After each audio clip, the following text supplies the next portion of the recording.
RD classes में आपका स्वागत है।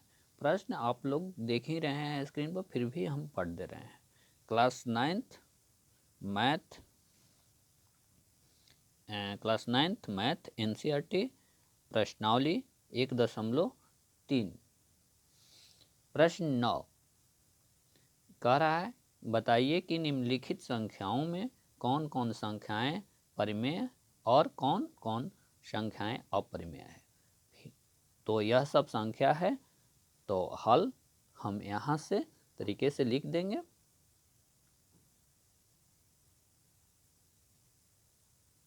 हल उसके बाद हम लोग लिखेंगे हल उसके बाद हम लोग लिखेंगे यह 2 कॉलम बना लेंगे, 2 रो में लिखेंगे परिमेय संख्या, एक परिमेय संख्या के लिए और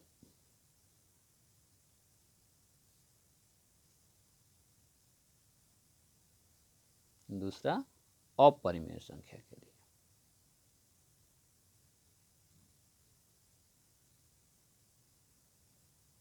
अपरिमेय संख्या 2 ठो रो बना लेंगे। आप चाहें तो इस तरह से भी बना सकते हैं, आप चाहें तो इस तरह से भी बना सकते हैं कलम, ऐसे इस तरह से भी हम लोग बना लेंगे और यहाँ पर परिमेय लिख देंगे।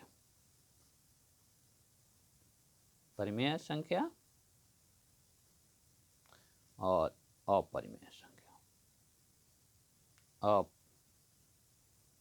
अपरिमेय संख्या, इस तरह से भी आप लोग लिख सकते हैं, लेकिन हम ऐसे लिख दिए हैं। अब आइए यहाँ पर तो कुछ बातों को हम लोग जान लें। तो हम लोग जानते हैं पूर्ण वर्ग संख्याएं, जिसको कि अंग्रेजी में कहते हैं परफेक्ट स्क्वायर। परफेक्ट स्क्वायर यानी पूर्ण वर्ग संख्या उसे कहते हैं जिसका वर्गमूल निकालने पर यदि कोई पूर्ण संख्या आ रहा है तो उसे हम लोग पूर्ण वर्ग संख्या कहते हैं। तो एक पूर्ण वर्ग संख्या होता है, और इस तरह से यदि है कोई संख्या, तो मान लीजिए कि 1 के सिवा 2 है, 3 है और 4 5 है, या इन सब संख्या को छोड़ करके कोई भी संख्या हो 5 6, यह सब पूर्ण वर्ग संख्या नहीं है। पूर्ण वर्ग संख्या नहीं है क्योंकि इसका हम लोग ऐसी इस तरह से वर्गमूल निकालें तो कोई पूर्ण संख्या नहीं आएगी। क्या? तो इसका वर्गमूल निकाले तो कोई दशमलव में संख्या आ जाएगा, इसका भी दशमलव में वर्गमूल करे तो दशमलव में आएगा, पूर्ण संख्या कोई नहीं आएगा। यदि पूर्ण संख्या रहता है और हाँ, अब इसे जाने, यदि पूर्ण संख्या रहता है करने के अंदर, रूट के अंदर पूर्ण संख्या है, तो उसे हम लोग अपरिमेय संख्या कहते हैं। उसे हम लोग अपरिमेय संख्या कहते हैं। इसको अपरिमेय संख्या के रूप में लिख देंगे, इसके नंबर को। उसके बाद है 2 नंबर, तो यह पूर्ण वर्ग संख्या है। पूर्ण वर्ग संख्या है, देखिए यह 15 का पूर्ण वर्ग संख्या, ये सब याद रखेंगे तो ठीक रहेगा। पूर्ण वर्ग संख्याओं का लिस्ट हम बना दिए हैं, यह सब पूर्ण वर्ग संख्या है। तो यह जो है 225, वह 225 है, जो कि जिसका कि वर्गमूल निकालेंगे तो 15 आएगा।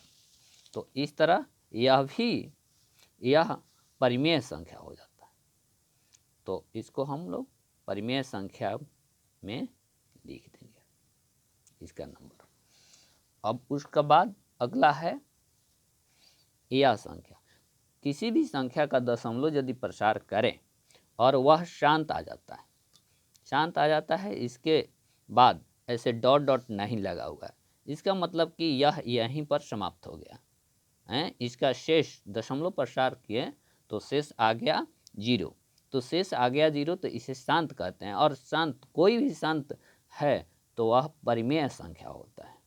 तो इस तरह इसे लिख देंगे, इसका नंबर लिख देंगे परिमेय संख्या में। अब अगला ये है, तो इस तरह की संख्या को, ये तो डॉट डॉट है, यानी कि यह संख्या अशांत है, यह रुक नहीं रही है, लेकिन इसकी संख्या को हम देखते हैं कि इसकी संख्या दोहराता है, तो दोहरा रहा है, तो इसे हम लोग इस तरह से लिख सकते हैं, इसे हम लोग इस तरह से लिख सकते हैं।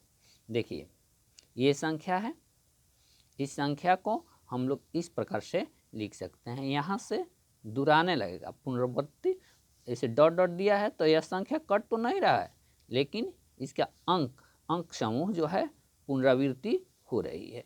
तो इस तरह के संख्या को हम ऐसे इस प्रकार से लिख सकते हैं। और यदि इस प्रकार से लिख सकें, जिस संख्या के ऊपर कोई रेखा खींच दें, रेखाखंड यदि बार लगा हुआ है, किसी संख्या के ऊपर बार लगा हुआ है, तो हम उसे परिमेय संख्या कहते हैं। यदि किसी संख्या के ऊपर बार लगा हुआ है तो उसको हम लोग परिमेय संख्या कहते हैं। तो इसके नंबर को हम लोग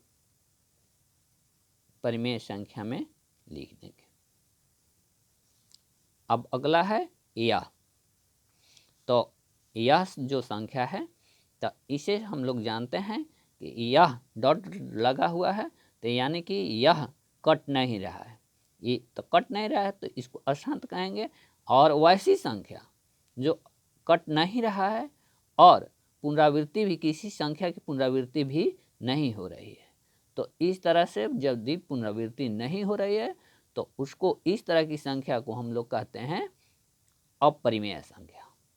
आप लोग याद भी रखिएगा, और इसके पहले हम बता भी दिए हैं कि इसको, इस तरह की संख्या को अपरिमेय संख्या कहते हैं।